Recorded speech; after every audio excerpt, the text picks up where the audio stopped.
On the day they faced the soul-devouring dark magic, he fell into a deep sleep, leaving his companions behind. But then, 300 years passed. The peace that had been restored in the calm everyday life were nothing but illusions. Even now, in that world, everything was shrouded in darkness. When he turned 13, a hero came to meet him in the magic tower. She had snow-white hair and golden eyes, and said she had heard praises about the prodigy mage who appeared once every 100 years. She asked if he was that boy, wasn't he? And this was Archmage Ring, only 13 years old. But Ring simply ignored the heroine and continued organizing his books. She asked if he could not hear her.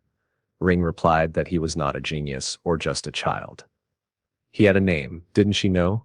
She then asked if he really was the youngest 4-star archmage in the history of the Empire.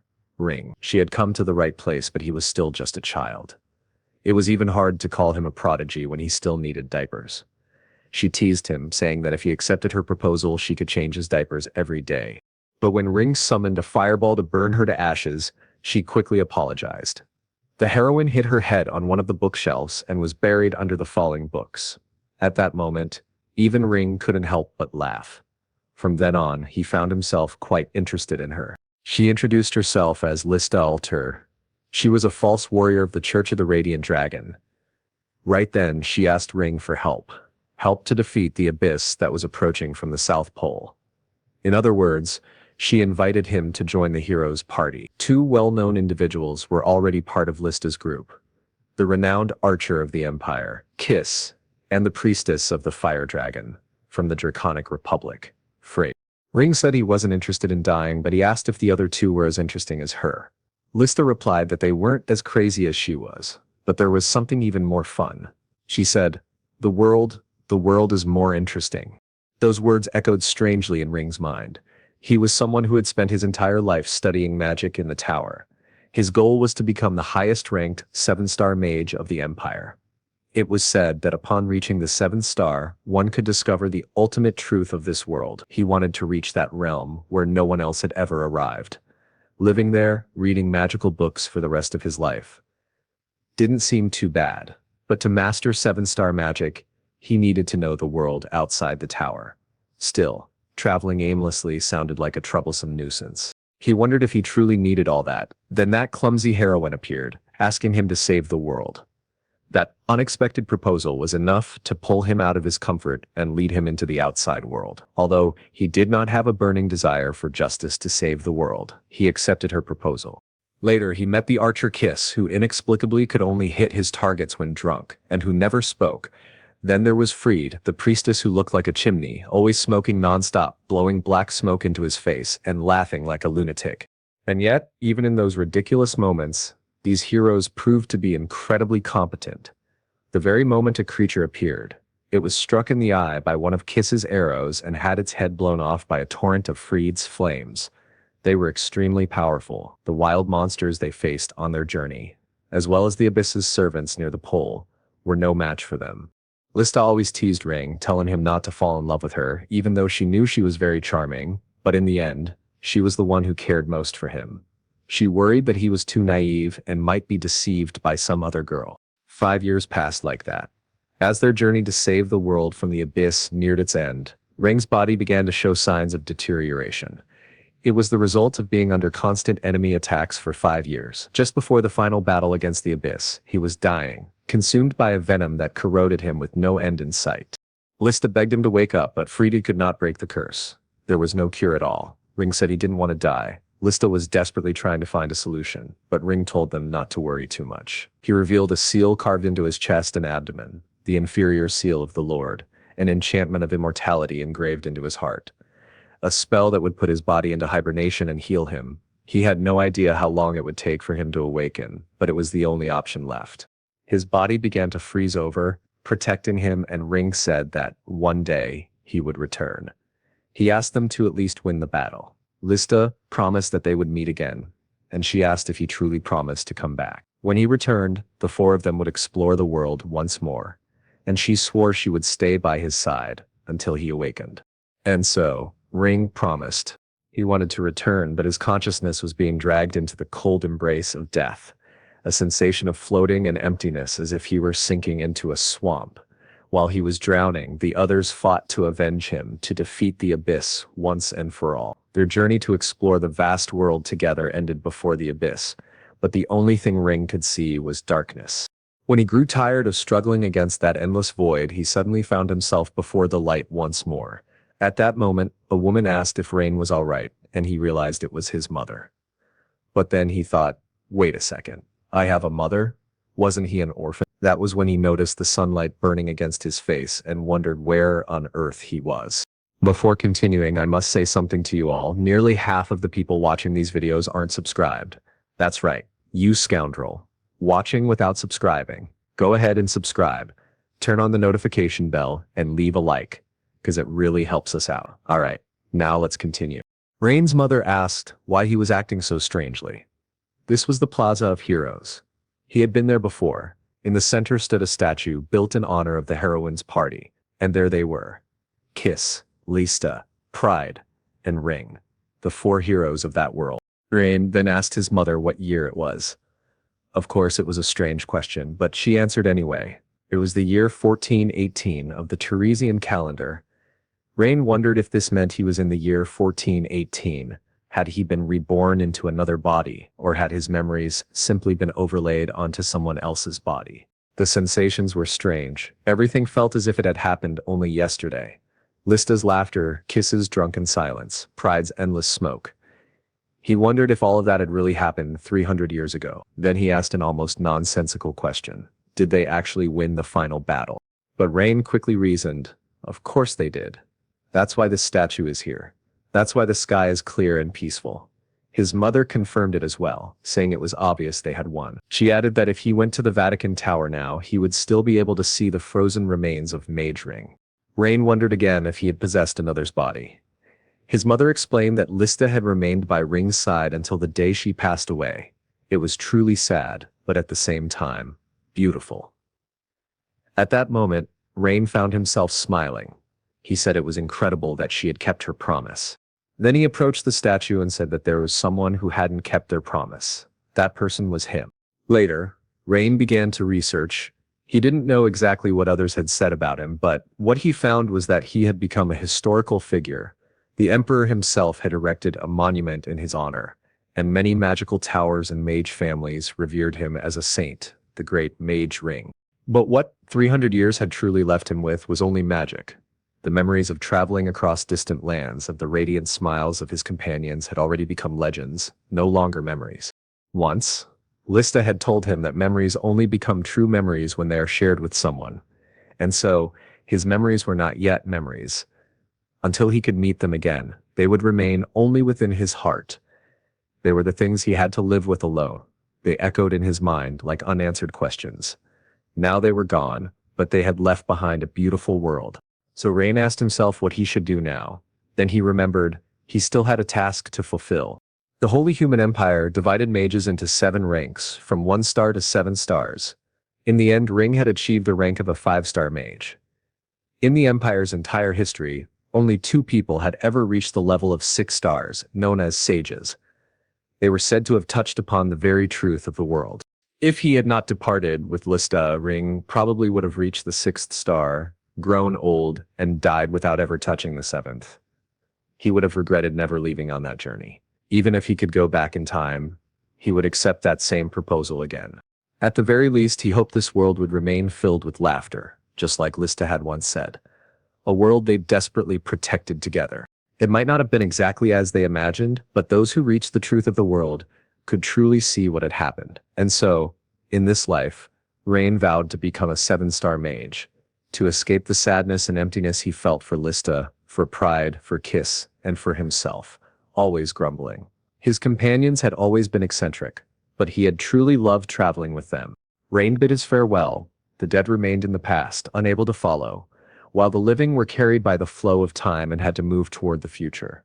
Thus began his second life. He recalled a moment when Lista had asked him if he had a family. Ring had answered no.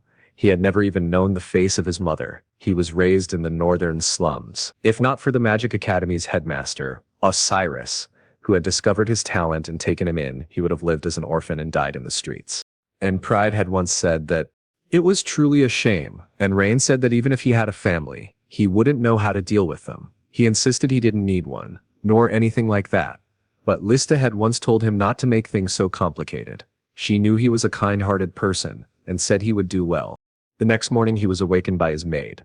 She left to prepare breakfast while he got dressed. Rain thought about how his past life memories had returned to this spoiled 9-year-old boy only 20 days ago. He was now the eldest son of the Ludwig family, one of the 5 great magical houses of the empire. Once an orphan, he had been reborn this time into nobility. But Rain knew he would need effort to adapt to this new life. He was greeted by his maid, and then by his mother, who said the timing was perfect. Rain could let his father know that breakfast was ready. His father, Kevin Ludwig, mentioned that even in his sleep, Rain looked a bit tired. Probably from the journey, he guessed. Kevin then asked if his son had only come to announce that breakfast was ready. He thanked him but explained he'd come later, since he was in a rush to prepare for the presentation of his thesis. He said eating made his head heavy, and he wanted to focus on getting as much done as possible. Rain asked if that was where he had stopped. Then he offered to help his father with the magic circle. Kevin agreed, saying the help would be welcome, but warned that if Rain was late for breakfast, his mother would scold him. Rain then began a highly complex explanation, saying that magic was about expressing natural laws numerically. He noticed that one rune was in conflict with another, so he substituted it using the imperial equation 41-2. He reached the answer almost immediately. Kevin was shocked, asking if his son had really solved it. This was a difficult problem that even the top scholars of the empire hadn't been able to fix. In fact, it was a high-level spell cast more than 200 years ago. Kevin thought that if this spell could be reactivated, it might protect countless people from natural disasters like floods or landslides. But how had Rain solved it when he supposedly only knew basic magic? Judging by his magical ability, Rain was highly unusual. And yet, considering he was from the Ludwig lineage, Kevin wondered if his son hadn't simply inherited the family's magical talent. At that moment, Rain casually asked if they could have breakfast now. Kevin, pulling his son into a strong embrace, said of course they could. Later, it was explained that Rain's family was small. He had a mother, a father, and a 6-year-old younger sister, a little girl who was always peeking at him. Her name was Ceres. She had silky black hair and crimson eyes, an adorable child who had inherited the Ludwig family's traits, just like Rain.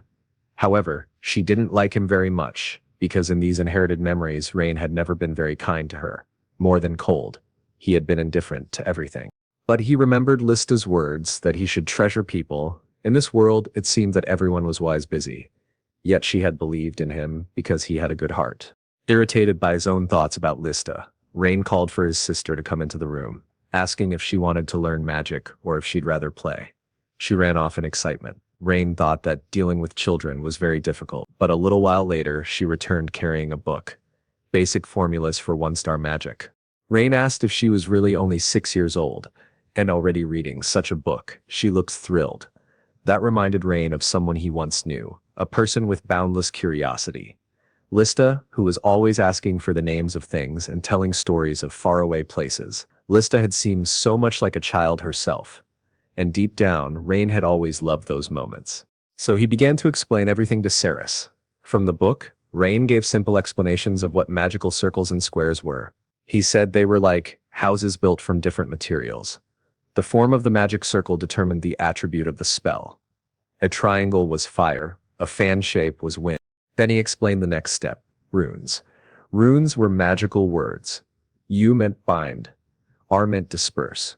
So for example, a rune IU inside a fire triangle became a binding fire spell.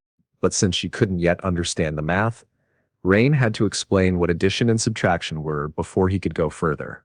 The household servants who witnessed this were stunned. Their young master Rain had completely changed. He was different from the boy he had been before. Ever since that day, he visited the Plaza of Heroes. Later, when the parents found them together, they were deeply moved by the scene. Rain's mother even said she wished she could have it painted. Kevin agreed, though joked that by the time a painter arrived, they would all be grown up already.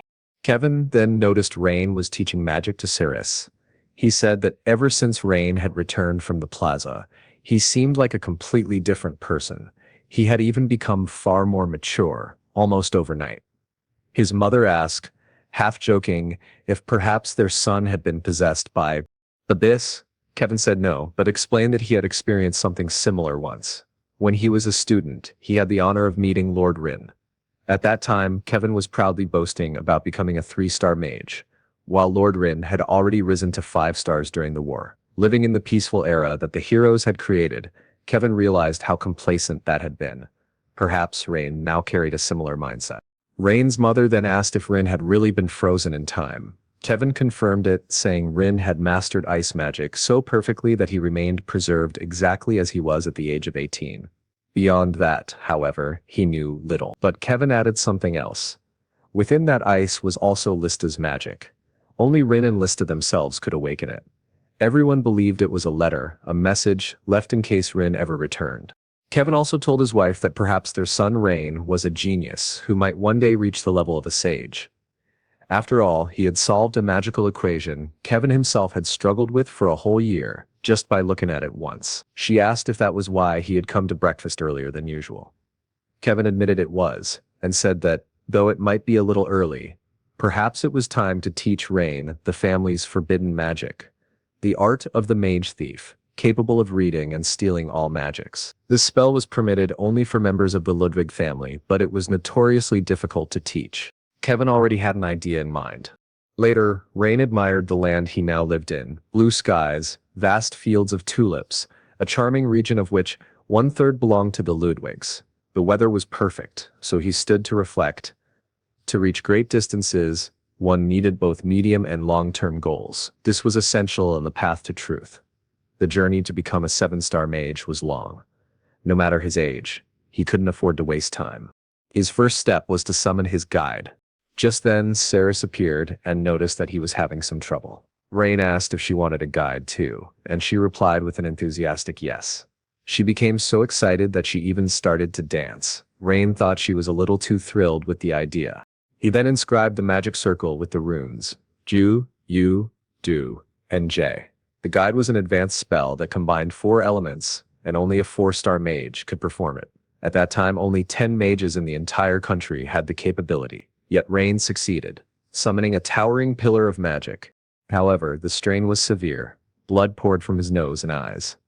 He realized he was not yet ready for 4-star magic. Luckily, it was only a guide spell. Had it been an attack spell, he would have died. His body was still weak, but the summoning was successful. The guide's name was Rudian. Its purpose was to evaluate the user's abilities and identify their magical potential, essentially to advise on what to study and practice. Rain noted that, in essence, Rudian was full of the most effective runes for learning. Though it seemed simpler, it was still a 4-star spell, and Saris absolutely adored her new guide. Rain told her she could go study with it. Meanwhile, he felt dizzy and admitted he needed to restore some of his magic power before summoning his own guide. Later, when he examined his Rudian, it reported his current magic power at 3,024 points. He thought this was slightly below the standard for a beginner mage. His magic circle level was 77 and his resistance 64. He still had a long way to go, but then the guide detected a lineage-restricted spell manual. Rain was deemed eligible to learn Bilidius and Bilius. He smiled, thinking this body wasn't completely useless after all. He remembered that, during his journey with Lista, a young mage had once approached him. That boy aspired to become the supreme archmage of the Empire and replace Rin, the hero's party. But his abilities were ordinary. Rain had nearly burned the boy to death. Ordinary though his magic was, the boy's eyes were a problem. With those eyes he could replicate any spell he saw. He could launch perfect counterattacks, even against Rin, who was the strongest mage in the world. Now Rain understood. This was the power of the Ludwig family's hereditary magic, Bilidius. Simply by observing the movements of magic, one could identify which spell the enemy was casting. From there, it was possible to detect the perfect counterspell. There was also Belcurious, a legendary ocular power awakened by only 3 people in the history of the Empire. If Beldidius allowed one to discern enemy spells, Belcurious granted the ability to appropriate them. For this reason, the Ludwigs were known as the Mage Thief. Their infamous reputation came from those very eyes. Rain thought to himself that now, at last, he had a clear objective. With his current magic power and resistance, it would be impossible to become a great mage like he once was. But with this body's hidden potential, there was hope. Later, Kevin approached him and asked if he was interested in learning the family's secret magic. It might be a little premature, but he could begin training. From that day forward, Helen would serve as his mentor. And when she returned to the academy, Kevin himself would become his teacher. Rain, however, couldn't quite remember who Helen was. His memory was weak. Kevin explained that Helen was an exceptional professor at the Delayden Academy, blessed with incredible magical talent. More importantly, she was Rain's aunt, who loved her nephew more than anything. At that very moment, Helen appeared in the library. She had the Ludwig family's trademark long black hair and deep red eyes. She looked at Rain and declared, "This is absurd. I didn't want to personally meet such an unprepared child." Then she turned to him and asked if he truly wanted to learn. From that point onward, she told him to address her as Professor Helen, warning that she did not tolerate slow students who failed to grasp the first lesson. Thus began his training in lineage magic. Lineage magic was carefully documented to prevent theft by outsiders, but it had to be transferred directly from one family mage to another's mind. Helen announced that she would demonstrate only once, so he had to pay close attention. The first ability she displayed was Bilidius. Her eyes shone so brilliantly that Rain was struck by a familiar sensation, the same eyes as Bilidius. "Impressive, isn't it?" Helen asked. "To master this, you must calculate 3 spells at the same time." But Rain confidently replied that he could do it. Helen, clearly pleased by his reaction, inscribed several formulas. He remarked that it was far more theoretical than he had expected. Inwardly, he thought that if the Ludwig family's founder had not imposed genetic restrictions, then even Rin would have gained access to this technique. Helen then asked, "It's too complex to try right away, isn't it? I can make an exception for you." But Rain shook his head. "No, it's fine. I just need to organize myself." He sincerely thanked her for the guidance and said he would continue on his own. He sat down to study, ignoring her. Helen asked if he truly didn't want her help anymore. When he kept silent, she doubted him greatly and declared, "Fine, I won't teach you later, even if you come back crying." Yet, not long after, she returned. Quietly sitting beside him, she pretended only to watch, but whenever he had a doubt, she immediately solved it for him and acted as if nothing had happened. She continued this routine for quite some time. One day, while Helen stepped away briefly, Rain's mother appeared and said, with a smile, "Your Aunt Helen is a little eccentric. She's just not very direct. In truth, she's desperate to teach you. Even if you already know the answer, you should ask her some questions." When she was younger, she was exactly the same. Later, Helen resumed her silent surveillance, clearly waiting for him to stumble. Rain thought she was extremely annoying, even more troublesome than 6-year-old Cirrus. To tease her, he deliberately asked a question, pretending he hadn't understood a passage. Helen immediately threw the book aside, proud and triumphant. "I knew you couldn't manage it alone," she exclaimed. Then she explained the concept in an overly enthusiastic manner, so much that Rain eventually got lost in the flood of words. Still, Helen's teaching style was consistent, demanding, intense and effort-heavy, but thanks to her, he drastically shortened the time needed to master the theory while also gaining valuable practical experience. On the 10th day, under her guidance, Rain felt a burning pain in his retinas. It was as if his head and eyes were about to explode. His entire vision turned blood red.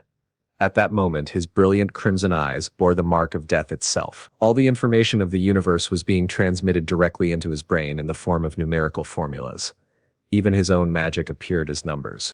Now he finally understood. Magic was mathematics. When he turned to Helen, she stared at him in shock. "You mastered it in only 10 days? She thought back. Even after receiving specialized education, it had taken her 7 years to acquire Bilidius. People had said it would take her 70 years to fully master it. Yet, this boy had done so in 10 days. Helen realized that he might even rival the great Rin himself, the prodigy of multi-channeling. Later, she shared everything with Kevin, who was also deeply impressed. Helen told him, "Thanks to Rain, our family may become the foremost magical family in the Empire. This boy is extraordinary." Kevin, as a father, admitted that he had nothing left to teach him. Just then, another person entered the room. Kevin requested that a message be sent to his father, the former head of the Ludwig family. He was seeking his guidance, humbly asking him to personally instruct his grandson, who possessed such overwhelming natural talent. The messenger smiled and replied, "You're sparing no effort for the young master, aren't you? Very well, I will carry out your request." And so, spring ended, and the rainy summer arrived. Dark clouds blanketed the continent, pouring down endless rain day after day. Rain was busier than ever during that summer. By day he studied magic with Helen, while also teaching Cirrus the basics whenever he had time. By night he devoted himself to training his physical strength and refining his spells. The development of modern magic, as taught by Helen and recorded in the books, was truly astonishing to him. For someone who had lived 300 years ago, it was shocking. Many complex formulas had been simplified, and not only was the activation time reduced, his magical power had also increased greatly. The level of magic had improved tremendously compared to what it had been 30 years ago. He realized that he might even lose to a modern 4-star mage, and it was absolutely impossible for him to become a 7-star mage in this era. With his current state, he needed far greater power and far more knowledge. So Rain made a request to his father. He said he wanted to go to the magical world to study. Naturally, his parents were shocked. Cirrus asked curiously, "What is this magical world?" Rain explained, "It's where the Golden Rose is, the best magical university in the Empire. Delaw, I want to go there to study magic."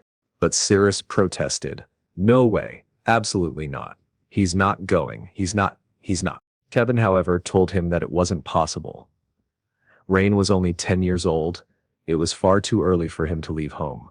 Children from magical families were only allowed to enroll in Dale at the age of 16. It was simply too soon.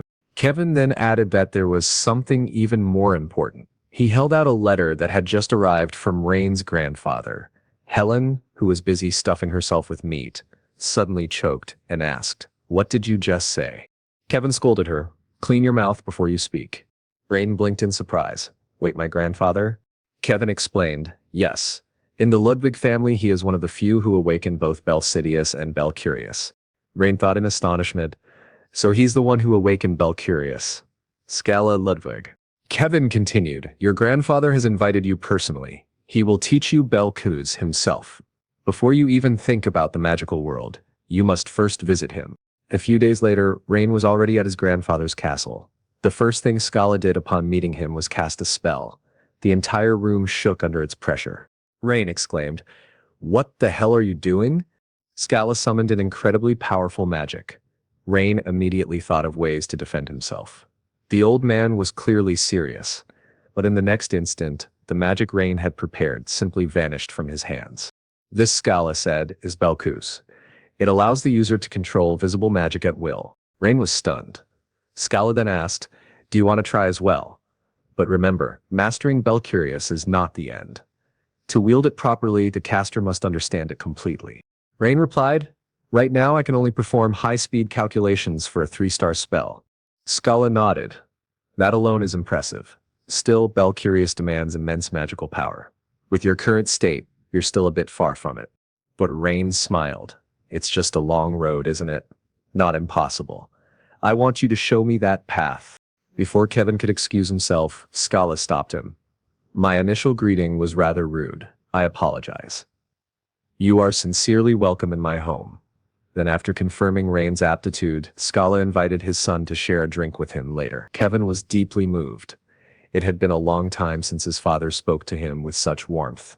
Later, the training began outside. Scala declared, "After this training, you will be able to wield Belcurious freely.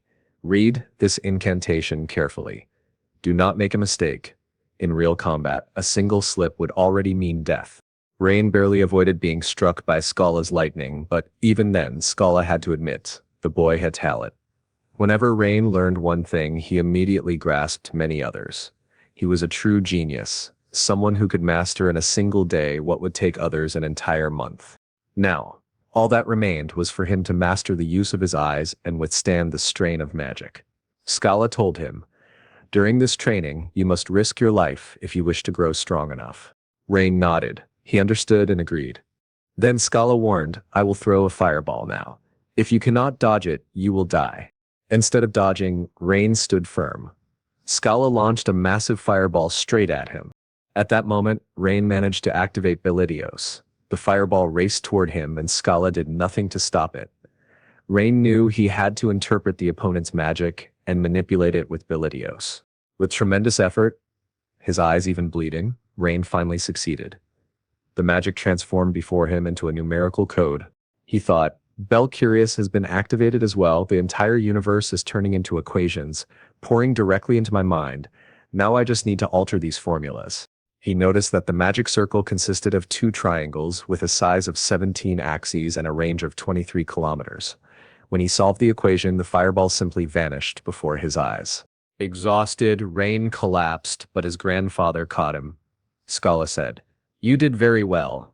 Now all you need is a little more magical power." I can hardly believe it. You awakened Belcos at the age of 14. I myself only achieved it at 39. This boy, he may truly rewrite the history of the Empire. Later, Scala told Rain that he would not interfere with whatever life he chose to live. But he recommended, when you turn 16, make sure you enroll in Delight. If you graduate at the top of Delight, to meet the Archmage Rin. His body alone was not that interesting, but the harrowing Lista left a letter for him, and Ren was curious to know its contents. Ren then asked if Lista had left a letter for him, and Scala explained that no one his age had awakened the Belko-san, so he would not yet be able to read the letter. But Ray, at that moment, was no longer listening. Stunned by the revelation, that would become his story, discovering the past of his former companions and following the path left by Lista's letter. Back home, Kevin mentioned that there were about 6 months left until his admission to Delighton. He intended to use this opportunity to learn more about the world and visit many places while heading south. He had to make the most of it. Kevin then asked if Ren planned to remain in the Magic City even after the exams.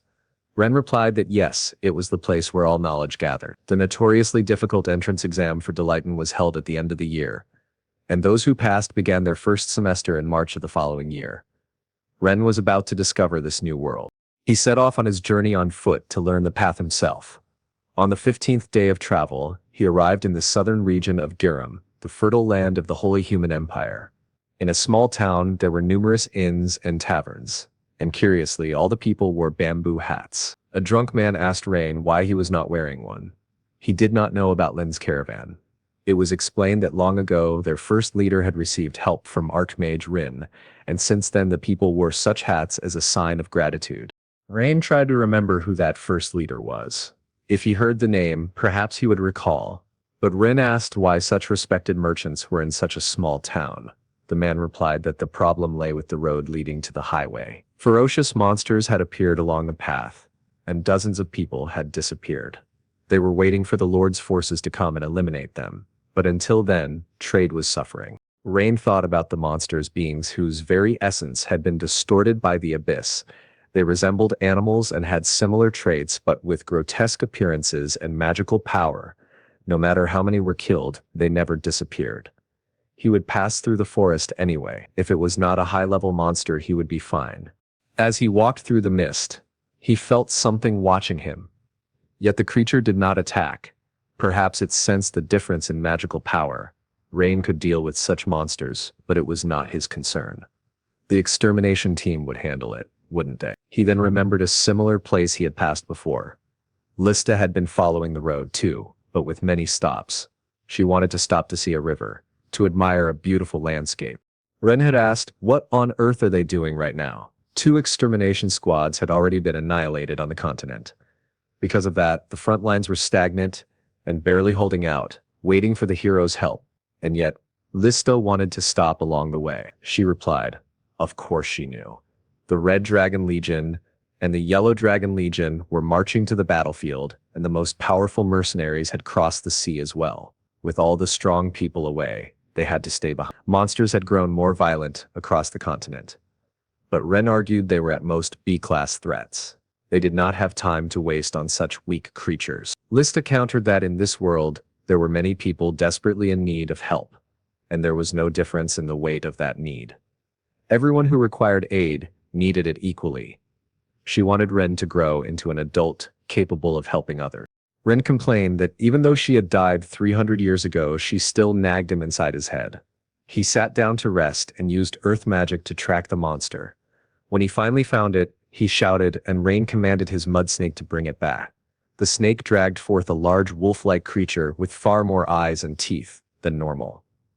Rain asked if this was supposed to be a threat. He had already dealt with countless such creatures.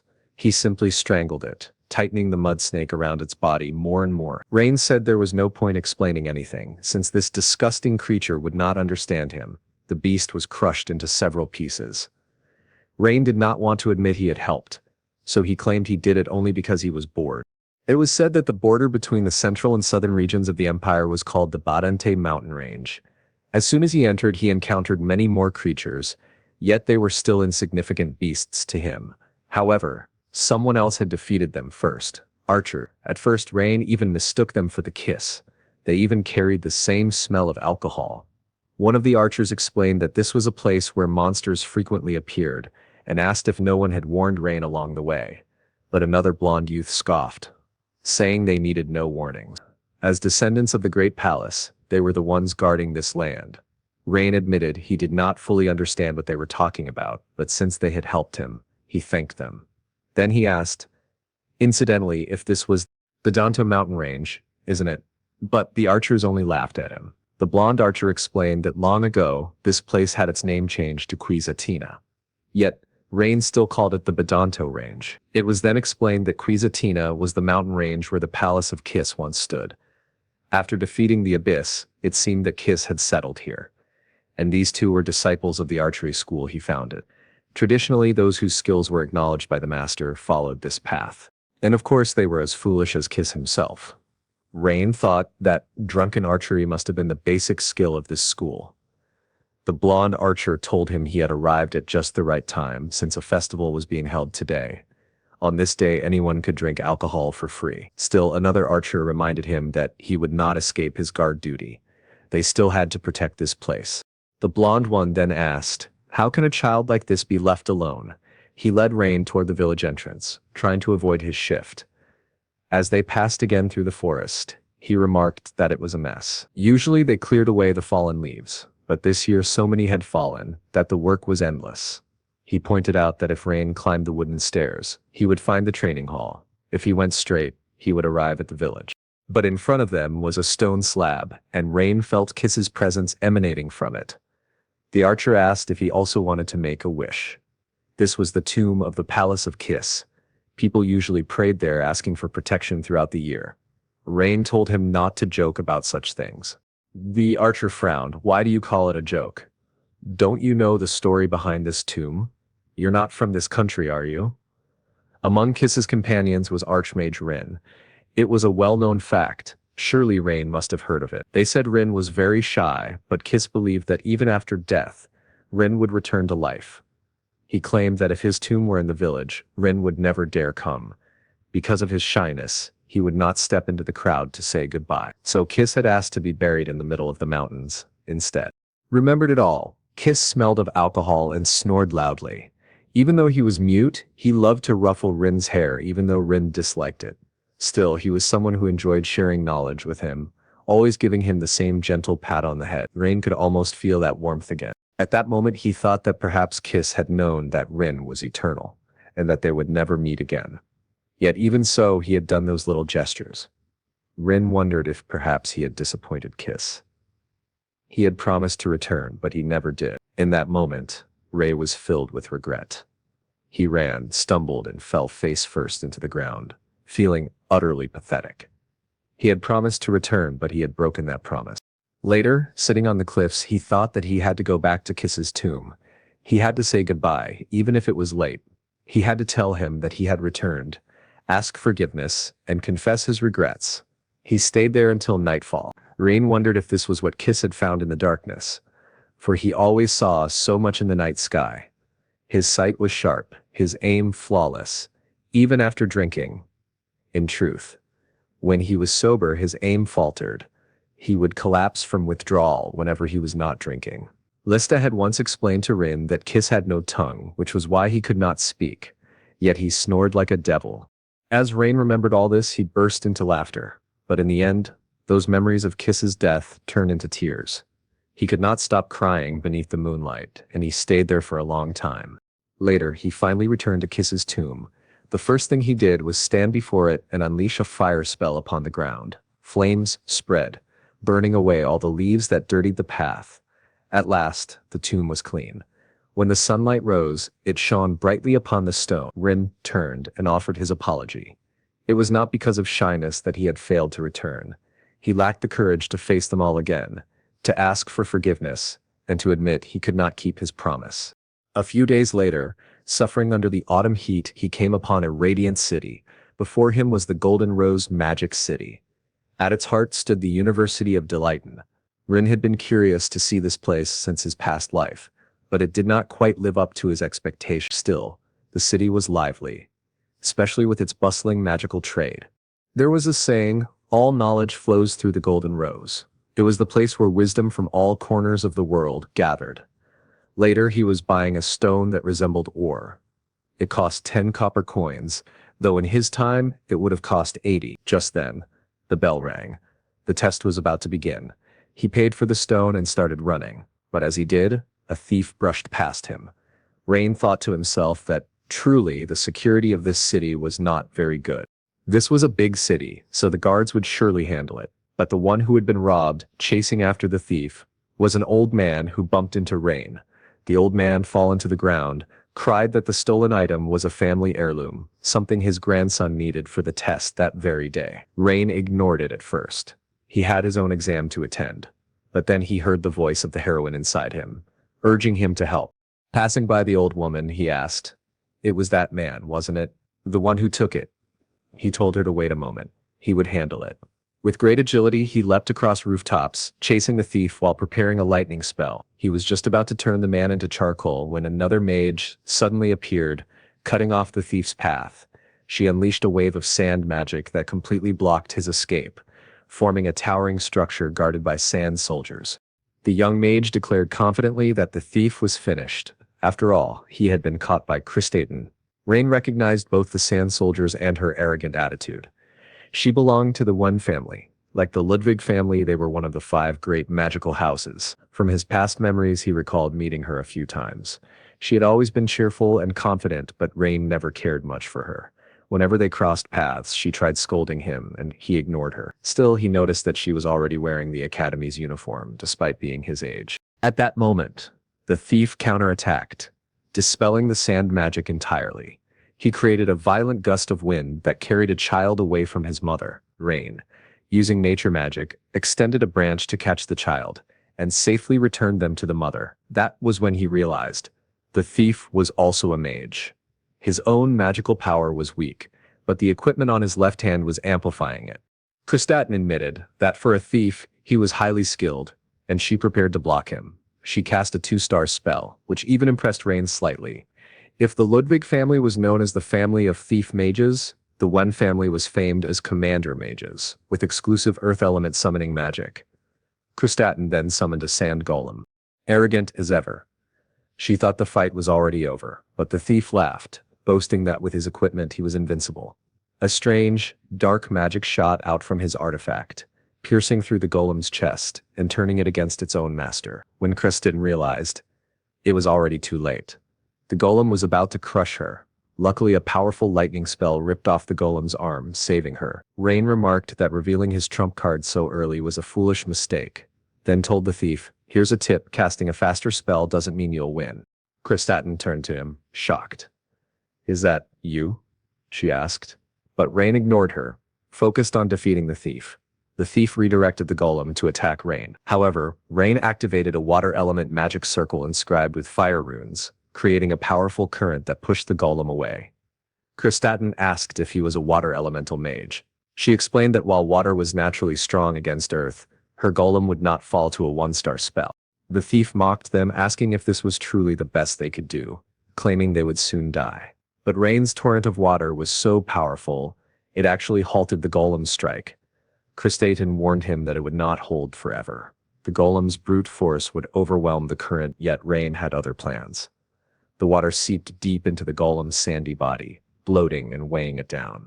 When the next strike came, Rain dodged with Kristaten, and the overloaded arms slammed into the ground, collapsing the golem into nothing but mud. Rain realized the thief's artifact could steal control of another's magic, but it could not generate true magic of its own. Kristaten, angry with Rain, was quickly stunned again because he immediately cast another 2-star spell right after his 1-star. Using an earth element circle with the runes bind and reverse flow, he altered the laws of nature. From the ground erupted roots and vines that wrapped tightly around the thief and his broken golem. Desperate, the thief struggled, but his artifact was stripped away by Rain, who examined it. An interesting artifact, he mused. It steals the control of another's magic. seems similar to Belsidius. With 2 magic circles inscribed in this gem, it can only steal spells up to 2 stars. The thief cried out in panic. Who the hell is he? How can he cast so quickly? Rain thought to himself that no one would believe him if he revealed his true identity. He returned the artifact to the old woman, advising her to keep it safe from now on. She thanked him profusely, and the surrounding crowd broke into applause and cheers. And Rain realized he was already late for the test, when finally someone else arrived to deal with the thief. The hooded figure who approached was Professor Caroline. The professor told Chris that confidence was good, but she should not have used her golem so hastily. Chris replied that she would be more careful next time, then quickly asked her teacher if she had seen that boy. He was incredible. The speed with which he had cast his magic was almost as fast as the professors themselves. Caroline admitted it even looked faster than her own, and Chris asked what had happened to him. He did not seem that strong the last time she saw him. Caroline wondered aloud if he was really there just for the entrance exam. That was a problem. The test had already started, some time ago, and Rain was sprinting to avoid being late. Chris asked if there wasn't a way to let him through, somehow. Caroline reminded her that rules were rules, but Chris insisted, saying that if he arrived late because he was helping someone, surely they could be a little more understanding. She argued that the boy had completely stopped the thief. Wouldn't it be better for the school to have someone like that? Caroline agreed that it was true. Later in the faculty room, she thought about Rain. He had no records of ranking in any magic competitions, nor any significant achievements. Yet, apparently, he was a prodigy of the Ludwig family. Her surprise grew when she discovered he had been an assistant to Saul's Ludwig for 3 years, the great mage and head of the Oz school. Caroline knew very well that being from that family granted no privilege. After all, even Helen had been rejected by him. If Rain truly had been Saul's Ludwig's assistant, then he must indeed be a genius. Caroline scheduled a meeting with the chancellor to discuss the possibility of individual admission. Later, the chancellor herself remarked that history seemed to be repeating. She could not say why, but talent always seemed to emerge in cycles. Several students had arrived from other prestigious schools, all at once. 5 students from the 8 great schools, together with a successor of the Warden family, an extremely impressive gathering. Given how deep the rivalry ran between the magical families in the 8 schools, such a situation was dangerous. It was not pleasant to risk disputes between students.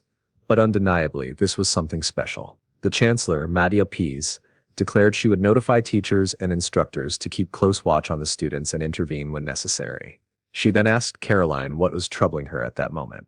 Caroline hesitated, saying it might be too early to decide, but there seemed to be another genius among the magical families, someone besides Krista. She added that even if she explained, perhaps the chancellor would not believe the circumstances surrounding that boy. She wished Madia could have seen the family meeting. Nadia sighed, accusing her of bringing up that topic again. Caroline replied that it was only her opinion, but perhaps they could allow Rain Ludwig to enroll. It would not interfere with anything, and she was curious how he would act in such a situation. Madia answered that they would soon see, since his instructor would be none other than the strict Professor Owen. She also asked if Rain had really refused all rewards for what he had done. Caroline confirmed it, saying that rather than seeking attention, he actually disliked being the center of it. He preferred to stay quietly reading his books. Madia called him a rather strange boy. Caroline replied that the strange ones often became the best mages, just as her master used to say. Then she asked why Madia seemed so melancholic that day. The chancellor admitted that Caroline's perception was as sharp as ever. She explained that the thief Rain had caught seemed to be connected to the dark church and warned that they would surely appear again soon. She had a bad feeling and told Caroline to prepare. Not long after, Rain was officially notified of his admission despite missing the exam. On the morning following the chaos, Professor Caroline suggested he could simply pretend to have taken an additional test and be placed on the list of accepted candidates. This was no problem for him. In truth, he was eager to take the test anyway, so he immediately accepted the offer. Soon, he stood before the great gates of Delighton, the greatest academy of magic. Later, wearing his new uniform, he reflected that he had never truly belonged to any school. In his previous life, he had learned everything in the magic tower. In this life, he had learned from his family. Even now, he felt no real need to learn from others. But he had to uncover what Lista had left behind. She was waiting for him at the end of the path. Rain thought that until then, he should raise his magic skills at least to the level of his past life. That was when Chris approached him. She almost thanked him for the other day, but quickly changed her tone. Chris declared that even without his help, she would have handled things herself. Everyone nearby turned to look at her after that remark. Rain admitted she was far more famous than he had expected. Chris said that even so, despite her importance, she acknowledged him as a rival. He should feel honored. Rain thought to himself how much he hated the idea of rivals. Thinking back, he remembered someone very similar in the magic tower of his previous life. An annoying brat who had once declared himself Ren's rival. At the magic tower, there was once a girl who insisted on being treated as a senior simply because she had gained earlier. She was arrogant and constantly irritated him. Now, back in the present, Chris asked Rain why he was laughing at her. She swore she would show him her true power, and he would regret it. With that, she summoned a sandstorm around him. Rain thought to himself, of all places, why here? Chris demanded if he now understood the extent of her power. To Rain, she looked exactly like that annoying girl from the tower reincarnated. He decided it was time to teach her a lesson. Just then, another student arrived, mocking the scene. He called it a dramatic performance. One the main candidate of a great family, and the other a supposed prodigy who had barely passed the test. The arrogant voice belonged to Hilbert. Hilbert was from Rilnum's school, a graduate and runner-up at Deleighton Academy, and longtime rival of Chris. Hilbert taunted her, asking why she had stopped. Wasn't this the perfect entertainment? Chris replied that the quality of the audience was far too low. It would be terrible if Rain got hurt, wouldn't it? He should be grateful for her consideration. Hilbert sneered that he was so moved he could almost cry, but warned her to know her place before she regretted it later. Chris scoffed, pointing out that these were big words coming from nothing more than a runner-up. Hilbert retorted that her personality hadn't changed at all. Acting this way would only disappoint her family further. It was then that Hilbert noticed Rain standing nearby. He called him the genius, the young master who managed to enter through a special test, and asked what exactly he was staring at. Rain calmly replied that it wasn't as though Hilbert was directly bothering him. He truly didn't care, but he wondered aloud how someone could be so conceited. Did Hilbert even know how to use magic properly? If he wanted to pick a fight, he should at least be decent. Everyone around was shocked at Rain's words. Even Chris herself burst into laughter and said if she were him, she would bury her head in a hole. At that moment, the inspector called everyone into the classrooms. Rain ignored Hilbert completely, and Chris declared she would let it slide this time. But next time, they would duel. Rain, however, had no interest at all. Rumors soon spread about Rain, claiming he had once been the assistant of the great Saul's Ludwig himself. Later, the 1388th entrance ceremony of Deleighton University began. After endless speeches, Rain was already losing patience.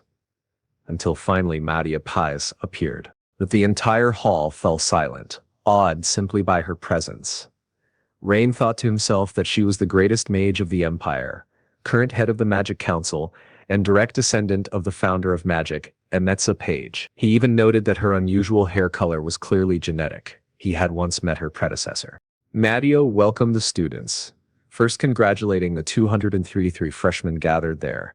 However, she warned that half of them would not survive into the second year, being either retained or expelled.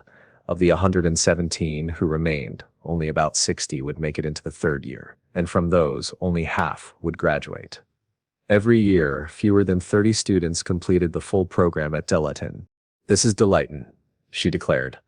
A place that sharpens talent, constantly. You will be tested, each trial disguised as training, to judge whether you are truly worthy of being here. Over time, you will adapt. Over time, your bodies will be hardened, your minds sharpened. Even insignificant stones can become precious gems. At Deleighton. 3 years from now, we will meet again here, and as a fellow mage, I will welcome you with open arms. Until then, good luck. Rain thought that he was already eager to meet her again. Meanwhile, the professors observed from above. Caroline admitted that it all seemed a bit chaotic, but she liked the energy. Another professor remarked that talent was the only thing that mattered in such an environment. Caroline asked what Professor Owen thought. Owen coldly replied that he had expected this batch to be high level, but all he saw were fools, destined for failure. Later, Rain found himself at the University Department building, in the Hall of the Sleeping Dragon. It was truly beautiful, Walking through the corridors, he finally reached his classroom. He was the first to arrive, and the tranquility along with the view was perfect. But peace never lasted long. Someone approached and told him it looked like they were partners and should take care of each other. It was Chris. Chris proudly said that he was lucky to have her as his partner in the very first class.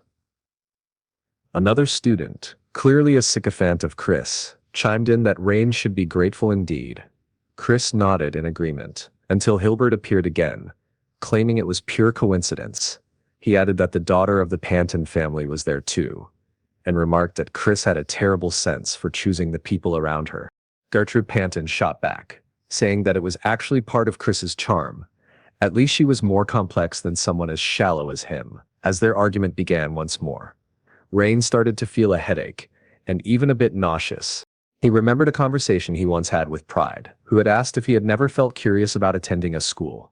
Rain had answered that he was already an elite 4-star mage. For him, school had nothing to teach. He was already an elite 4-star mage, so attending classes felt like nothing but a waste of time. But Pride once told him that school was not just about academic success. It was also about learning to deal with people, and that was just as important. Remembering this, Rain thought Pride must have been crazy. Why would he need to learn how to deal with humans? Just then, the professor entered, towering like a gorilla. The moment he stepped inside, the atmosphere of the classroom turned heavy and tense. Chris whispered that this was Professor Owen, known as the strictest teacher in Delayton. Owen scanned the students with a single glance and was immediately disappointed. "All I see in front of me are pathetic monkeys," he said coldly. "Your heads are filled with nothing but dung." Without warning, he threw a piece of chalk straight into the throat of a boy who wasn't paying attention. The class froze. "You know nothing," Owen continued. "You think you rule the world just because you were admitted into Delayton, dreaming of becoming court magicians to some powerful noble, or living in luxury at the top of your own mage tower. Fine, if you ever reach those goals, you may call me master. Until then, you're nothing but monkeys." He then asked if anyone there came from the 8th-grade schools. A few students raised their hands, and Owen sneered. "The worst of the worst," he said. "The 8 idiotic schools, their so-called formals are ridiculous, and their traditions laughable." Next, he asked if there were any noble magicians present. Chris and Rain both raised their hands. "Disgusting," Owen spat. "Acting like you know everything, strutting around with arrogance. The first thing you should learn is how to wipe your own behind." He went on, "My job this year is to make at least some of you into useful magicians. At the very least, I'll force you to evolve from monkeys into humans." When no one answered, he shouted, "Why isn't anyone responding? Do I need to teach you how to answer too? Are you afraid?" The student stood up and said he wasn't afraid. "Oh, so you think I'm an easy professor?" Owen growled. "Then we'll have a test right now. Pair up, whoever comes in last will be expelled immediately. And I'm not joking." Whispers spread through the class. Could a professor really expel students so easily? Some thought he was only trying to scare them. But then Owen began writing the test on the board. "You have 20 minutes, he said. "Solve the problem. Anyone who fails to complete it in time or finishes last will be expelled." Chaos erupted. Students panicked, but Chris focused hard on the formula. "Rain, help me," she demanded. "We'll start with the basic matrix formula." "Why matrix?" Rain asked. "Just start writing," Chris snapped. She remembered the rumors about her family. Everyone whispering that the Wardens had fallen, that their name was finished. She was the only one who could change their fate. She had to become the best student. Rain, seeing her determination, thought she carried a heavy burden, but he had already found the solution. Suddenly a strong gust of wind swept across the classroom, tearing their answer sheet in half. "Too noisy," Owen barked. Chris protested. It was the wind. "It ruined our work." But Rain knew better. It wasn't just the wind. Activating Belidius, he traced the magic dark ray to Hilbert. The boy was from Ruinum, the School of Wind. Their secret art was hidden wind manipulation, silent and invisible. Chris urged him, "Hurry, rewrite it." She realized there were only 8 minutes left. But Rain stopped her. "The way you're doing it, it's impossible. You need to know when to give up. It can be solved, but not with your method." With swift movements, Rain rewrote the entire formula in mere seconds, completing everything with precision. He told Chris to remember well. A powerful mage must remain calm at all times. In the world I lived in 300 years ago, creatures devoured the heads of innocents right before my eyes. We didn't have 8 minutes. We had seconds. A single mistake meant a single life lost. This time, I'll lead. Just don't hold me back. At that moment, Hilbert and his partner turned in their test. Owen used his magic to analyze the runes. They functioned correctly, he admitted. Considering the time, not bad, but still, not good. Grade C, Hilbert protested. What? I was the first to finish. How can this be a C? Stop your whining, little windschool brat, Owen snapped. You know very well why you got that grade. Don't act like an idiot. Then Rain pushed past the crowd. Move. It's our turn now. Owen's eyes narrowed, intrigued. He had been eager to expel the two noble students, but seeing Rain's confidence, he allowed it. Rain added, if a mage can't even solve a problem just because the wind blew away his paper, then he shouldn't even be here. He was called a mage. Owen said he loved that spirit, until he noticed that the magic circle was different from the one he proposed. One was a fan-shaped magic circle and the other was circular. Or explained that the rune G works well with the water attribute. Using this, he simplified the mathematical formula to operate the rune and managed to resolve the requirements of a rune with a first-degree equation. The activation time even accelerated. Owen said that this was something that doesn't even appear in high school lessons. They were talking so much that Chris wasn't understanding anything.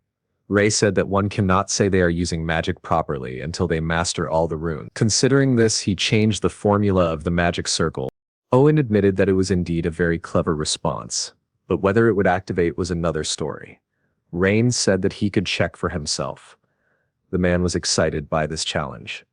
If someone were to build a dual attribute magic circle, the mathematics would become much harder. He wanted to test whether the boy was just being arrogant or not. When he used his magic, it really activated. Its effect was simply beautiful, like a current made of wind. A large star appeared on the ceiling of the room, making a fine rainfall. Owen began applauding Ray. He said that he had been teaching for 13 years and had seen many geniuses, but they were the first to present such an answer. That really infuriated him, but their grade was the highest mark. Rain thanked him greatly for the compliment, and Chris became overly excited. She started jumping and dancing until Owen told her that was enough, unless she wanted to lose points. He also sent Hilbert and his partner back to their seats. Chris walked proudly past Hilbert, but Rain only stared at him coldly. Hilbert asked if he had something to say, but Owen told him he didn't want to repeat himself. Everyone should return to their places. Ren told Hilbert that next time he wouldn't hold back. It was explained that somehow the students had managed to finish their graded test and endure their first lesson while listening to Owen's harsh criticisms. At that moment, Chris looked a bit downcast and Owen said that was all for today. He asked if it was too difficult for everyone, warning that next time would be even harder. As the class ended and they were leaving, Chris, still feeling a bit down, only thanked Rain before going. Rain replied that he didn't really hear her. Chris told him not to provoke her, that he shouldn't be so full of himself. After all, she also received an S grade. Not just him. Soon, rumors spread through the school that Owen had finally given someone an S grade, and surprisingly, it wasn't Hilbert, who was the most expected candidate. Instead, it was Chris and the prodigy Ren. The next day, Ren was asking Chris for help, since she had promised to repay him by helping him find his own dormitory. He reminded her that she was the one who had promised, but she got flustered and walked away. Meanwhile, just by passing through the dormitory, Rain drew everyone's attention. Students whispered about him, wondering why he had even taken the additional test, since Ren was more than capable of passing the regular Delighten exam. Eventually, Rain found his own room. He opened it with a magical key, which was a pendant. It reminded him of his time in the magic tower. Even in his past life, he had been locked away in a room like this, focused only on studying, but he brushed away those memories and lay down. He thought that, aside from the first lesson, there wasn't much else to do. Perhaps it would be to infiltrate the Vatican and investigate his own remains, but attempting this with his current identity and abilities would require extreme focus. He managed to cast 2-star and 3-star magic, but when he tried 4-star magic, it broke apart. He wasn't strong enough yet. Suddenly, an owl appeared at his window, delivering a wooden box. The box had no sender, and inside were 2 books. Rain immediately recognized one of them. It was the diary he had given to Lista. But who had sent it back to him? Looking out the window, he felt a strange presence. Apparently, someone knew that he was the reincarnated Rim. Later, at the training grounds, known as the Dragon Battlefield, students were being carefully observed. Chris was impressing everyone by fighting not only against the monsters but also against the clock. She was handling multiple creatures on her own. Gertrude asked if something had happened to her since she seemed more energetic than usual.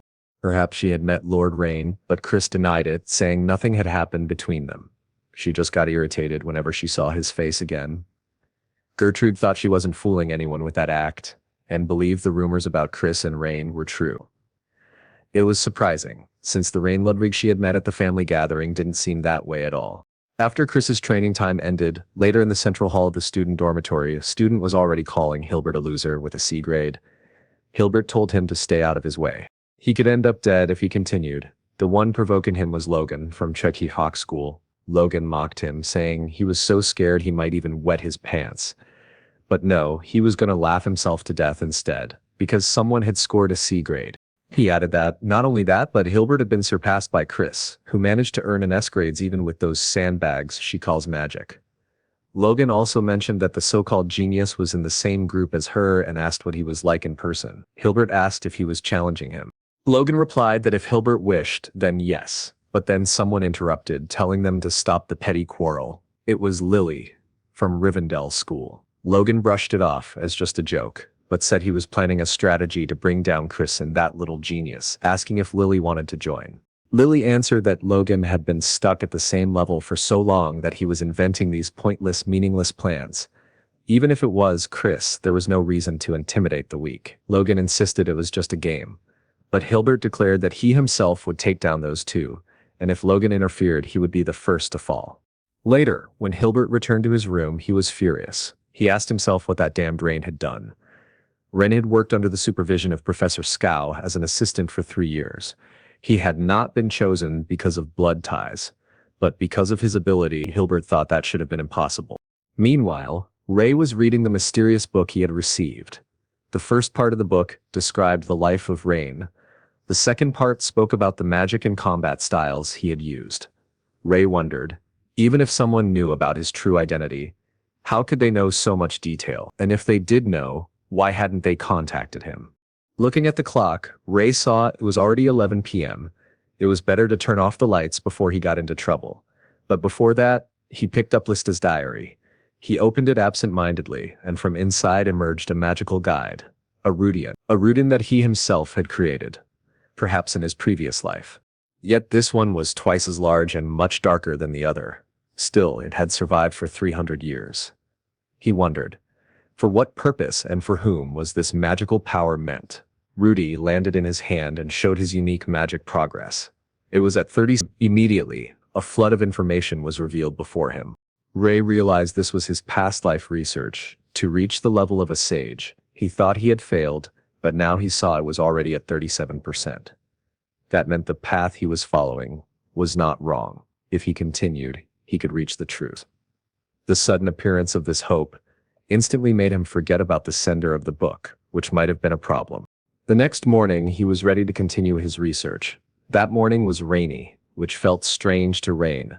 Unlike the south, where it is hot when it rains, in the north it rains when it is cold. He went straight to the battlefield, a place for students to freely practice their magic. According to the dormitory supervisor, the battlefield was an area designed for training powerful spells with wide space, surrounded by high-level protective magic. This allowed students to unleash as many spells as they wanted without worrying about the surroundings. All Rain had to do was touch his student ID, and he could enter. With 30 rooms available, he chose one at random. He requested a tough target, and a small cyclops appeared before him. Rain saw it was at a 2-star level. Not bad. He recalled a specific spell with the property of molecular distortion, and decided to practice this first rune. He began with a magic triangle, the rune U, but in the next moment, his magic circle dissipated. He admitted that it seemed this spell didn't work with a 1-star magic, so he cast the same spell at 3 stars. This time, the rune spun at an immense speed, creating a huge explosion that spread particles into the air. The Cyclops wasn't hit directly, but when one of the particles touched it, the monster began to glow. Hilbert, passing by, wondered what kind of trash magic that was. Fire magic was supposed to be loud, but seeing how silent this one was, he assumed Rain would fail miserably. He thought the rumor about Rain being Skow's assistant must have been false. But just as Hilbert turned his back, the Cyclops collapsed, dead. Rain, however, said it was a failure. The Cyclops' head had burst apart as if it had imploded. The property of this rune was to penetrate the target's body and melt it from the inside, but it still took 30 seconds to kill a 2-star monster. Maybe there was an error in his mathematical theory, but Rain thought he still had plenty of time to figure it out. He was beginning to remember how thrilling magical research had once been. Then, Rudin re-established the theory. He modified the mechanics and changed the symbol to another rune. Rain thought that Rudy not only detected nearby magic, but also summarized and reported the research conducted that day, as if it were a walking diary. His progress increased from 37%. It was probably the mathematical theory that had improved the rune, but he didn't think too much about it. Suddenly he was struck by a gust of wind, and realized it was just the newcomer, Hilbert, with his magic surrounding him. Hilbert was cutting down every creature that tried to approach. Rain thought he wasn't too bad, but also not that good. He noticed something was off about him. Later, in the next class, Owen was explaining the process of casting magic. First, configuring the magic circle. Second, inscribing the runes. And third, performing the mathematical calculations. Among these 3 stages, the most difficult was the calculations. If there was a mistake at any stage of the calculation, it would result in a catastrophe. Therefore, to prevent everyone from turning into charcoal, the great archmage, Rin, had established a formula known as Rim's discriminant. Owen said that this would be their next exercise, using the discriminant to solve a problem. They would be given a generous 10 minutes, so even little monkeys like them could manage to solve it. Rain, however, wondered, who passed my formula down? Those 3 idiots didn't even know what a formula was. They could barely add or subtract. But then one person came to his mind, that child who had claimed to be his disciple and stubbornly followed him everywhere, Turin. Rain thought it might actually be impossible. After all, it had been more than 300 years. Who could it be? At that moment, Chris poked him. Rain assumed she was asking for help, but she declared that as the great heiress of the Wen family, of course she didn't need his help. Owen, however, gave her such a glare that she nearly soiled herself. Chris quickly said she wouldn't speak outside of her turn again. She then handed him something, saying that this was what she wanted to give him, a very elegant wooden box with cookies inside. She was bragging proudly, but when Rain opened the box, all he saw was charcoal. He wondered if those were supposed to be cookies. He asked if she had used mud instead of flour.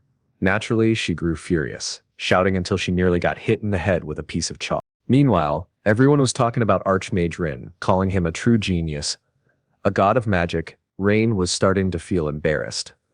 Chris asked why he was blushing. Maybe he was just shy because of the cookies. She was convinced he would fall for her. Though she failed to notice Owen standing right next to her. He commented that, for a little monkey, she defended herself well, and then asked if she was interested in participating in a special class. Chris immediately replied that she was not. Later, the students were choosing their clubs. Chris confidently declared that she would join the Magic Volleyball Club. Descendants of magical lineages, she said, had the obligation to maintain the dignity of the magical volleyball world. Rain asked, what the hell does that have to do with dignity? He himself preferred to look for something more interesting and said his goodbyes. Delighton offered a wide variety of clubs designed for student interaction and competition. There was the Combat Magic Club, the Fire Attribute Magic Club, the Magic Festival Club, and many others. Clubs were formed by students with common objectives or motivations, and received funding for their activities upon approval from a supervising professor. This gave them the environment to dedicate themselves to research outside of class. But Rain couldn't concentrate very well because of Chris. She insisted that, as someone from a magical lineage, he had to join the Magic Volleyball Club. Rain told her he had never even heard of that, and added that his father wouldn't interfere with whichever club he chose. Gertrude then appeared, saying that magical volleyball was indeed important, and that he should join out of respect for his lineage. Rain, however, replied that it wasn't mandatory. He found the Magical Sculpture Club more interesting, as well as the local Magical Development Club. He remembered how, back then, people fought only for survival. But once the world became peaceful, everyone gradually began pursuing what they enjoyed, and Lista had always hoped that Rin could help protect those peaceful lives. Rain ignored Chris and Gertrude completely, saying he was going to take a look at the local Magical Development Club. Gertrude wondered if he realized that being part of the Magic Volleyball Club was essential for high-ranking gatherings. She also mentioned that the Glora family of the Ludwigs had competed against the Page family for over 100 years. But she recalled that the eldest daughter of the Page family had disappeared after a certain incident. If the Ludwig family also fell, then it was time for the Worden family to lead. Excited, she turned to Chris. But of course, Chris had already followed Rain. Eventually they arrived at the local magical development club, only to find that a heated discussion was already underway inside. Logan was declaring that the strong take everything. That was the rule of the clubs. He told them to hand over the room immediately, as it would be very useful for him. Chris explained to Rain that this was L, a junior member from Taiha School, which specialized in training mages with their focus was on martial arts. Logan said he wanted to settle everything with a duel, though of course that little boy wouldn't have the courage, since they needed the local development club, which was ridiculous. Chris explained that this happened quite often. To conduct a club activity, a room was required. And if someone wanted to create a club when no rooms were available, they could take control of another through a magical duel. Rain said he hated troublesome things and was about to give up. But the leader of the development club admitted that while academic achievements had indeed advanced magic, agriculture, first aid, and many other things were also useful for people who had no access to them. If they could find a way to use magic to help those people, they could easily solve problems like poverty. That was why the seniors had created this club, and he wasn't going to hand it over so easily. Logan asked if he was serious. Then he grabbed the boy by the collar and said he could barely maintain a club against a freshman. He demanded to know if those seniors had produced any real results. Did he really believe that this pathetic research left behind by useless people could change the world? The veteran answered that he couldn't allow Logan to take over the club. Logan declared he would open his eyes to reality. He was about to throw the poor boy, but someone electrocuted his hands, stopping him. Rain asked if, by chance, the duel wasn't supposed to be against him since he had just joined the club as a new member. Later, back in his dormitory, his progress rate had jumped from 37.1% to 37.9%. He remembered a moment when Lista had asked him whether magic could do anything. Rin had replied that of course it could not. There were many things they couldn't do, but Lista said that if they could create an oasis in the middle of the desert, they could help travelers searching for water. She told Rin that after his great journey, she wished to create with him a series of spells to make people's lives a little easier. Rin should be the one to create such magic. Logan, noticing Rain, asked if he was a new member. He also realized that the boy had red eyes and was standing beside Chris. He said that as a member of one of the 8 great schools, he was on his way to greet the noble Lord Rain. But it seemed Rain had mentioned a magical duel, or had he misheard? Rain answered that no, he was right. If Logan was so eager to get beaten, they could set the time and place.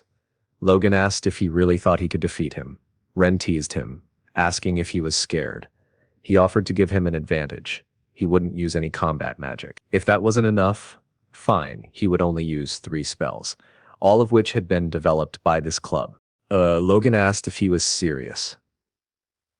Rain said that even with all those advantages, Logan still wouldn't accept because he was afraid. Logan then called him stupid and pathetic. He explained that it took 3 days for a new member to be approved into a club, so, at the moment, this was only a personal challenge. Logan said that if Rain won, he would give up on this club, and if any other troublemakers showed up, he would personally drive them away. But if Logan won, Rain would have to retire and leave Delighton. The reason, Logan said, would be that Rain had encountered an insurmountable barrier. Him. Chris shouted that this was ridiculous and unfair. Logan was only risking a club, while Rain was risking everything. Logan told her to stay out of it. Rain agreed, saying that no matter the conditions, he would win anyway. Logan could choose the time and place, since Ren was ready at any moment. Logan then went to find a professor to serve as their judge. As soon as he arranged it for that very night, he was excited to meet him later. Logan said, "Today would be fantastic." Chris, very worried, asked Rain if he had forgotten his position here. Rain replied that he was just a freshman at her university, so he could do whatever he wanted. Chris scolded herself for being stupid to worry about him. Bran asked why she was so angry. The club leader, however, said it was logically incomprehensible why Rain had done this. Descendants of magical lineages like him never got involved in magical duels. Rain then noticed the ring the club leader was wearing. It had 2 golden, open wings, meaning he was a second-year student. The leader explained that nobles never participated in magical duels because they had too much to lose. He admitted he felt more confused than grateful and asked why Ren had helped him. Rain answered that it wasn't because he intended to help, he was only there because of a promise. The club leader said that even so, he was thankful, but warned that Ren was underestimating Logan. Logan was a combat mage, strong against ordinary mages who specialized in long-range magic. On top of that, he had excellent physical abilities and had already fought many magical duels. His win rate in magical duels was about 90%. The club leader concluded that Rain had gotten himself into a very reckless situation. Perhaps he had gone too far in arguing with Logan. He admitted that it wasn't even such a great club. He himself had grown up in the countryside, where the villagers had pooled their money to pay for his university tuition. So he thought of giving something back, of making that village a better place. But things hadn't gone as planned. His anxiety and restlessness only grew with time, and in the end, he achieved nothing. He said he would be the only one to participate in this magical duel, but Rain disagreed. There was nothing pathetic about it. Rain said that he was the one who had accepted the magical duel, so he would be the one to fight. In fact, he was going to take the club's spellbooks and get familiar with their magic before tonight's duel. When the senior tried to warn him again, Rain asked if he knew why the Archmage Rin had first started studying magic. It was to survive in that world. Everyone began for personal reasons. Later, as Rin walked down the corridors, he realized that the rumors had already spread. Then Helen shouted his name, saying she had finally found him. She was drenched in sweat, looking extremely upset. Rain braced himself for a beating, and that's exactly what happened. She punched him square in the face. Helen told him that she hadn't been sleeping well lately, but thanks to him, she was now wide awake. She had overheard in the teacher's lounge that he would be participating in a duel and worse against Logan. She asked if she had heard wrong and demanded that he deny it immediately, or else he would take another beating. But Rain told her it was true. Helen scolded him, calling him a little troublemaker. She said she'd need to drink some strong liquor tonight just to calm her nerves. If Logan hit him, it would be 10 times worse than what she had just done. Yet, despite her anger, Helen was deeply worried about him. When Rain asked if she was really that upset, she replied that she wasn't pathetic enough to worry about her nephew for no reason. She insisted he would only come to his senses after being beaten up. Then she stormed off, furious, but of course, she was concerned. Rain apologized to her, admitting he hadn't realized it was something he shouldn't have done, but assured her that he wouldn't bring shame to the Ludwig family. He would. Helen warned him that, in the worst case, it could end with his expulsion, but that was still better than humiliation. She was angry at those who laughed at Rain, treating him as if he were useless. Since he had started this, he would have to win in the name of the Ludwigs. She said she would make sure he crushed that brat. Rain smiled at hearing such words from his aunt. Later, when the time of the duel arrived, everything was ready. Naturally, there was a huge crowd, eager to watch. Rain realized that this had been Logan's intention from the very beginning. But he would not disappoint his aunt. The entire academy was mobilized to watch the duel, saying that the useless noble and the brute from Chai-Hak were going to face off. Even Owen came to watch. Caroline asked him who he was supporting. Owen replied that status, lineage, or background didn't matter to him. He would simply support the stronger one. The judge introduced himself as Tian, declaring that the duel was officially sanctioned by the academy. The loser would have to fulfill the conditions set by the winner. Then he allowed the challengers to step forward. The first thing Logan did was strip off his uniform. People muttered that such theatrics weren't necessary, that he was just going to crush poor Rain. Meanwhile, in the audience, someone hooded was trying to disguise themselves. Gertrude, however, immediately recognized Chris. She teased her, saying she hadn't come out of worry, but only to watch Rain get beaten up. Caroline thought to herself that apprentice mages took time to cast spells, so close combat fighters like Logan were particularly dangerous. She wanted to see how Rain Ludwig would handle it. At that moment, Rain revealed his main weapon, a broom. Naturally, the entire crowd burst out laughing. The professors stood by, observing in silence. Chris looked disappointed, while Tian asked what exactly was going on. Rain explained that he had borrowed the broom from the library since the cleaning lady had already finished her work. He asked if it wasn't allowed. Tian said no, that wasn't the issue. Logan scoffed, asking if Rain was begging for mercy.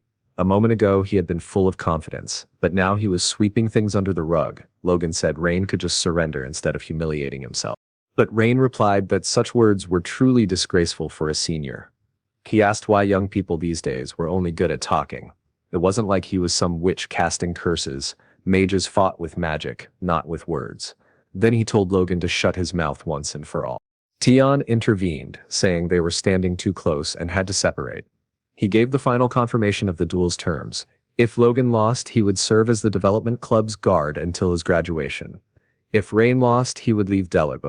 Both accepted the condition. Tion then asked them to step back, announcing that the duel would begin in 10 seconds. A magical timer appeared above them, and all the students rushed into position so they wouldn't miss what was about to happen. The duel began. One of the staff members asked Helen if she was going to watch it. She seemed strangely calm about the whole thing. Helen asked if the staff member was implying that she wasn't allowed to be calm. The staff member quickly said that wasn't what she meant. In truth, Helen was deeply proud of Rain.